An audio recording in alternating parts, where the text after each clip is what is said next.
విశ్వసృష్టి పరమాత్మకు సాష్టాంగ నమస్కారములు. గురూజీ, నేను కోట్లు కూడబెట్టాను, భవనాలు, కార్లు అన్నీ కూడా కొన్నాను గురువుగారు. కానీ ఒక చాలా పెద్దలు తప్పు చేశాను. ఎంతోమందిని వంచాను, బాధలు పెట్టాను, మోసం చేశాను.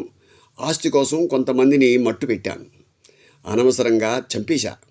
ఆస్తి కోసం స్నేహితులను దూరం చేసుకున్నా, త్రొక్కినాను, కొట్టినాను, చోరీ చేశాను. ఇప్పుడు నా వల్ల ఏమీ కావట్లేదు గురువుగారు. అనారోగ్యంలో చిక్కుకున్నాను. నవ్వు నాయనా, ఇప్పుడు నీ యొక్క ఆట పూర్తి అయిపోయినది. ప్రస్తుతం నీ యొక్క ఆటను గమనించిన భగవంతుడు అతని యొక్క ఆట ప్రారంభించాడు. నేను ఎన్ని కొంపలు ముంచాను, ఎవరికి సాయం చేయలేదే, ఎవరి సంతోషపెట్టలేదు నువ్వు అనుకుంటే ఏమి లాభం నాయనా. కాబట్టి భగవంతుడు ఆటలో నువ్వు బంతిలాగా అటు ఇటు దొరలవలసినదే.